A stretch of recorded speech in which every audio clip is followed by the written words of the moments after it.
Now, in other world news, the foreign ministers of the European Union have been meeting in Kyiv today for their first ever talks outside of the EU's borders. It is a display of solidarity with Ukraine as signs emerge of some political strain within Europe and the United States about the war. But today, the EU foreign policy chief, Josep Borrell, was clear. He said European support continues, and he announced a new financial package with an extra €5 billion expected next year. For sure, the strongest security commitments that we can give to Ukraine is European Union membership. This is the strongest security commitment for Ukraine. Now Ukraine is a candidate country, and he is going further on this way. I propose a new bilateral multi-annual envelope under the European Peace Facility of up to €5 billion for the next year. We continue training Ukrainian soldiers. The target today is to train 40,000 in the coming months, and this includes specialized training for fighter jets pilots. Well, listening to that with me was our foreign editor, Ketivan Gurjestani. Ketivan, what did you make of what we just heard there from Josep Borrell? Well, the proof from the European Union that they are going to continue supporting Ukraine in the long term. That was really the goal of this meeting. And you saw the EU's top foreign policy chief really reiterating that with those elements that he mentioned in that soundbite that we just played. More funding, that €5 billion, more training for Ukrainian soldiers. Also, he talked about more accountability of Russia when it comes to the crimes that Russia has committed.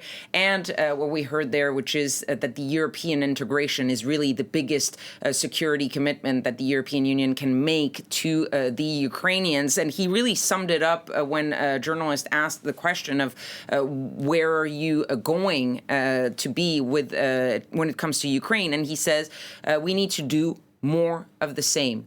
More money, more weapons, more training, more support. That is really the key thing here.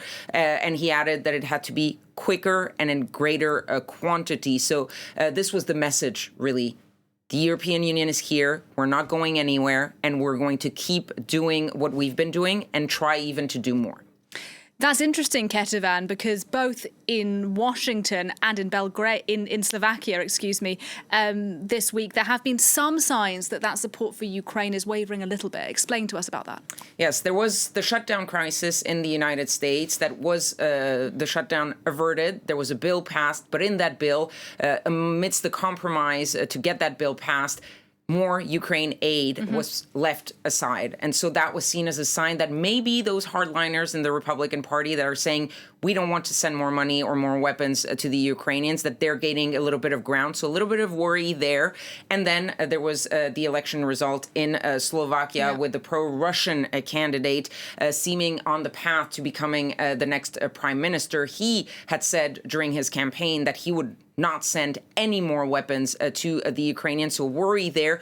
But that was dismissed both by Josep Borrell as well as Dmytro Kuleba when they were asked about it.